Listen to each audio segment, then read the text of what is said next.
estaremos aquí en Creepy Channel. Les traeré una historia sobre un asesino serial de Los Ángeles, Estados Unidos. Hoy esta historia sorprendente sobre Richard Ramirez, mejor conocido como el merodeador nocturno. Richard nació en un matrimonio bastante conflictivo y disfuncional. Su padre, un obrero y ex policía mexicano originario de Ciudad de Juárez, era sumamente violento con todos sus hijos, a quienes propinaba brutales palizas, en especial al propio Richard.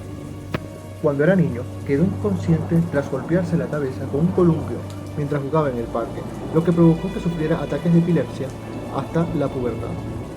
Su adolescencia estuvo muy marcada por su relación con su primo Miguel, Mike Ramírez, un boina verde y veterano condecorado de la guerra de Vietnam, quien con orgullo le mostraba a Richard numerosas fotografías en las que salía él cometiendo crímenes de lesa humanidad y violando, torturando, asesinando o posando junto a cadáveres mutilados de mujeres vietnamitas.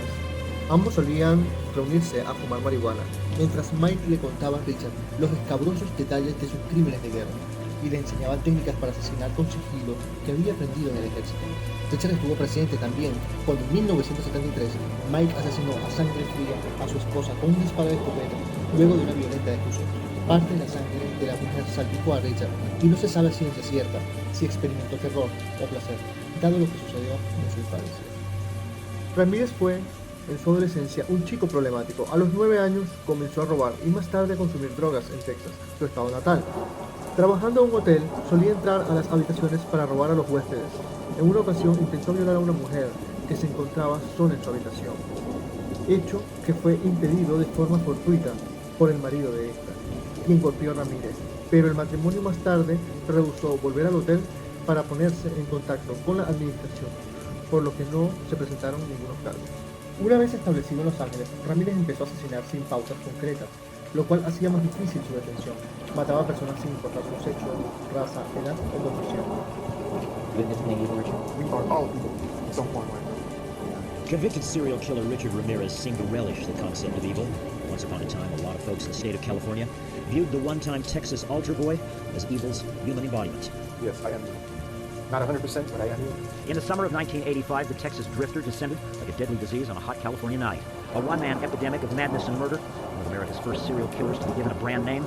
The name, the Night Stalker. Lock your doors, lock your windows. If you have the ability to provide additional security devices, then by all means do so. Who wants to be next? I don't. No one else does. He preyed on both women and men, young and old. He slipped through windows, slit throats, raped, tortured, and killed. What he did to me has been a total destruction of my life and my girlfriend's life. Former computer engineer Bill Carnes, one of Ramirez's many victims. One night, Carnes and his girlfriend were assaulted in their bed. The woman was raped and Bill Carnes shot 3 times in the head. Bill Carnes ended up in a group home with a bullet still lodged in his brain.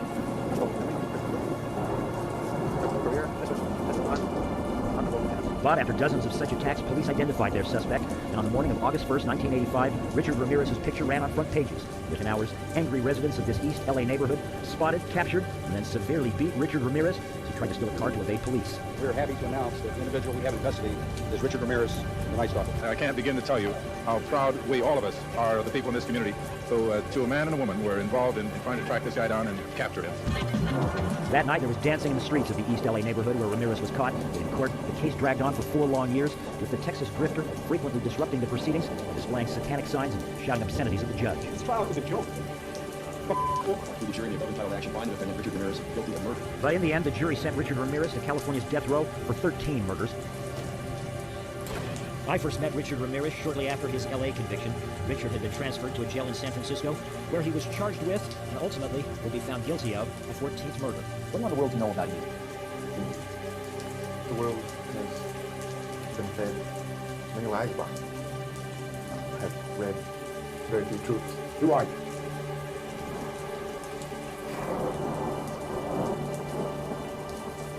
Just a guy. Just a guy. At the time, Ramirez was certainly a guy attracting a lot of attention. Since his arrival at the San Francisco jail, women from around the country, including one of the female jurors who had found him guilty in Los Angeles, had been flocking to the San Francisco facility, even fighting with each other over Richard's affections.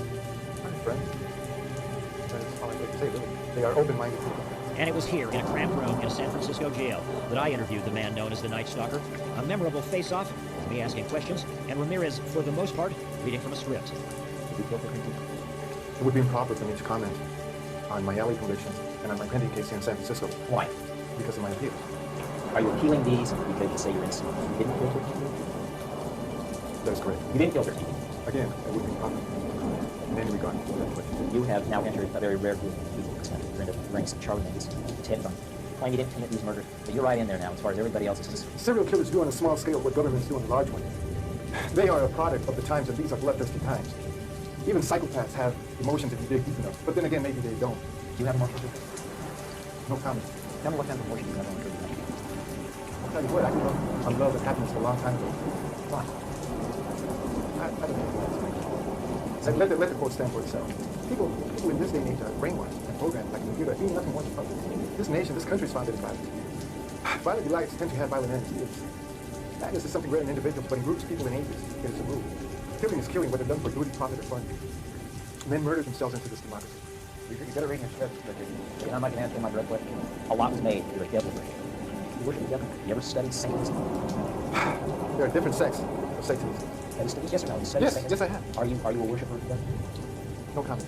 Come on, Richard. I can tell you a little bit about Satan. Come on, I'm interested in hearing what you got to say. It is undefiled wisdom instead of hypocritical self-deceit. It is power without charity. Satan is admits to be evil. We are all evil in some form or another.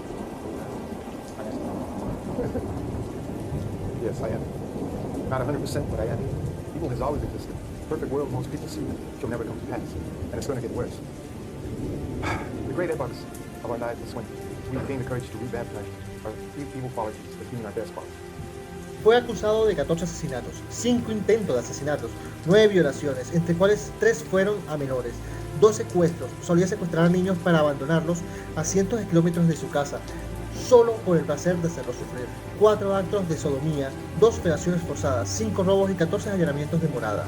Y obviamente, a pesar de estos datos, se estima que actuó en muchas más ocasiones, dando su modus operandi. No era fácilmente identificarle y nunca colaboró con la policía, dando datos de sus crímenes. Finalmente, el día 3 de octubre de 1989, tras 4 días de deliberaciones, el jurado votó por la pena de muerte para Richard Ramirez y el 4 de noviembre fue ratificada la sentencia de 19 penas de muerte, la cual se supone que llevaba a cabo en el corredor de la muerte de la cárcel de San Quintín. No conforme con sus crímenes, que ya le embarcan dicha condena, en el año 2009 fue encontrado culpable de la violación y asesinato de una niña de 9 At an años. interview brought before us, I cannot help but recall no harm. And the thought that behind this young man, who seemed to flatter himself as a kind of rock star.